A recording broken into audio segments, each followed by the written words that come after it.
Hello my dear student. तो कैसे हो आप सभी लोग और कैसी चल रही है आप लोगों की पढ़ाई। आई होप कि आप लोग बहुत अच्छे होंगे और जम के पढ़ाई कर रहे होंगे।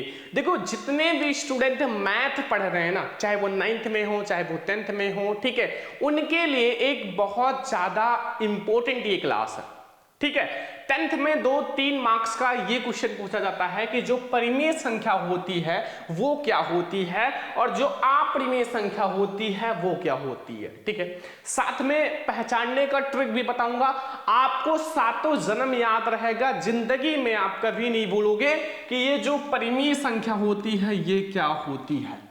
ठीक है, जिंदगी में आप नहीं भूलोगे। बस बहुत ध्यान से देखना, वीडियो को लाइक भी कर देना, शेयर भी कर देना, चैनल पे सब्सक्राइब भी कर लेना। देखो परिमेय संख्या बहुत आसान होती है। ठीक है, परिमेय संख्या वो संख्या होती है जिसे हम क्या कर सकते हैं, जैसे हम ये जो p अपान q के रूप में लिख सकते हैं। क्या लिख सकते हैं? p अपान q के रूप का।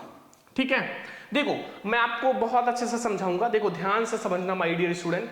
देखो यहां सबसे पहले हम लोग ये समझेंगे आखिर ये जो परिमेय संख्या होती है, परिमेय संख्या ये क्या होती है, परिमेय संख्या क्या होती है। सबसे पहले हम ये समझेंगे, फिर अपरिमेय संख्या के बारे में समझेंगे।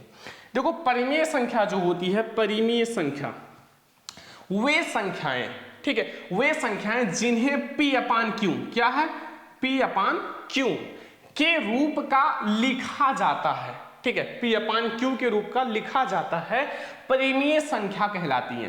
देखो परिमेय संख्या को हम p अपान q के रूप में लिख सकते हैं, मतलब p जो है वो अंश है, क्या है, अंश है, और ये जो है q जो है वो हर है।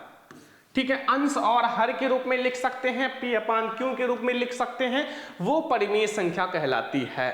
लेकिन अभी कुछ इसके केस हैं जो आपको जानना जरूरी है। देखो केस क्या है कि जो हमारा परिमेय संख्या, तो ये पता चल गया ना कि परिमेय संख्या, परिमेय संख्या, परिमेय संख्या को किसके बराबर लिख सकते हैं, p अपान q के। किसके बराबर? p अपान q के। इतना तो आपको पता चल गया ना कि हम परिमेय संख्या को p अपान q के बराबर लिख सकते हैं। ठीक है, लेकिन यहां जो q है, ध्यान रखना माय डियर स्टूडेंट, यहां जो q है ना, q की वैल्यू जो है वो 0 के बराबर नहीं होनी चाहिए।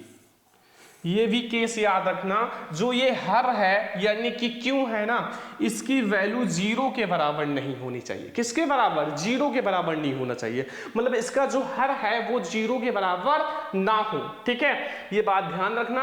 और यहाँ जो p और q क्या है, p, यहाँ जो ये p है और q ये क्या है, एक पूर्णांक है। ठीक है, हमारा 0 से 1 2 3 4 5 6 7 8 9 ये सब पूर्णांक होता है, -1 -2 -3 ये सब पूर्णांक है। ठीक है, तो यहां p तथा q क्या है, पूर्णांक है। ध्यान रखना, ये जो p और q है ये क्या है, पूर्णांक है। ठीक है, अब हम लोग समझेंगे एग्जाम्पल। ध्यान दो, एग्जाम्पल हम लोग समझते हैं। देखो एग्जाम्पल यानी कि हम लोग उदाहरण समझते हैं, एग्जाम्पल। ठीक है, कि जो परिमेय संख्या उसका एग्जाम्पल क्या है। देखो परिमेय संख्या का एग्जाम्पल है, जैसे आप 3/4, ये क्या है, एक परिमेय संख्या है। ठीक है, क्योंकि ये अंश और हर है, साथ में ये पूर्णांक है। क्या है, 3 भी एक हमारा पूर्णांक है, 4 भी हमारा एक पूर्णांक है। हमारा 1/2 ये भी क्या है, एक परिमेय संख्या है। ठीक है, क्या है, एक परिमेय संख्या है। ठीक है, ध्यान रखना। और 5/4, ठीक है, 3 भी हमारा एक परिमेय संख्या है, किसके उसके नीचे हम 1 मान सकते हैं। ठीक है, 1 मान सकते हैं। अब एक और चीज है, अगर हम यहां लिख दें 5/0, तो ये बताओ क्या है, ये परिमेय है या अपरिमेय है? 5/0 क्या है, परिमेय है या अपरिमेय? तो यहां q की वैल्यू क्या है, 0 के बराबर है। लेकिन केस हमारा क्या कह रहा है कि जो q की वैल्यू है वो 0 के बराबर नहीं होना चाहिए, तो ये हमारा परिमेय संख्या नहीं है। ठीक है। तो ये सारी जो है हमारे परिमेय संख्या है 3/4, 1/2, 5/4, 3/1, जितने भी पूर्णांक हैं, अगर हम और भी ले सकते हैं -4, -2, ये सब हमारे क्या है, ये सब हमारे परिमेय संख्या है। ठीक है, तो परिमेय संख्या समझ में आ गया, कोई दिक्कत कोई कंफ्यूजन नहीं होगा, बहुत आसान है। ठीक है, तो अब हम लोग समझते हैं अपरिमेय संख्या के बारे में। देखो अपरिमेय संख्या, देखो अपरिमेय संख्या क्या होती है माय डियर स्टूडेंट। देखो अपरिमेय संख्या, आखिर जो हमारी अपरिमेय संख्या क्या होती है। देखो परिमेय संख्या का उल्टा होता है अपरिमेय संख्या। देखो परिमेय संख्या को हम P/Q के रूप में लिख सकते हैं, ठीक है, लेकिन अपरिमेय संख्या को नहीं लिख सकते हैं। अपरिमेय संख्या को हम P/Q के रूप का नहीं लिख सकते हैं। ठीक है, जैसे अपरिमेय संख्या को हम लोग समझते हैं कि जो अपरिमेय संख्या होती है वो क्या होती है, वे संख्याएं जिन्हें P/Q क्या लिखा है, P/Q यानी कि अंश और हर, ठीक है, के रूप का नहीं लिखा जा सकता, वो क्या कहलाता है, अपरिमेय संख्या कहलाता है, अपरिमेय संख्या कहलाता है। ठीक है, अपरिमेय संख्या। अब हम लोग एग्जाम्पल समझते हैं, मतलब उदाहरण, एग्जाम्पल। ठीक है, देखो एग्जाम्पल आप लोग समझो, बहुत ज्यादा इंपॉर्टेंट है। देखो एग्जाम्पल जैसे हमारा है √3, ये बताओ परिमेय है या अपरिमेय, ये क्या है, अपरिमेय है। लेकिन कहोगे सर हमारा √3 है, इसको हम बटे में 1 मान के, ये हमारा अंश हो गया और ये हमारा क्या हो गया, हर हो गया, तो ये भी तो परिमेय है। लेकिन नहीं, क्योंकि ये एक कोई पूर्णांक नहीं है। क्या है, ये कोई पूर्णांक नहीं है। 1 2 3 4 5 6 7 8 9 और फिर हमारा जो -1 -2 -3 -4 ये उसमें नहीं आ रहा है, तो ये हमारा पूर्णांक नहीं है। ठीक है, हमारा अगर परिमेय संख्या है तो वो पूर्णांक होना चाहिए, तो ये नहीं है, तो ये हमारा अपरिमेय संख्या है। ठीक है, साथ में हम √5 भी लिख सकते हैं, √7 भी लिख सकते हैं, √2 भी लिख सकते हैं। ये सब क्या है, अपरिमेय संख्या है। ये सब क्या है माय डियर स्टूडेंट, अपरिमेय संख्या।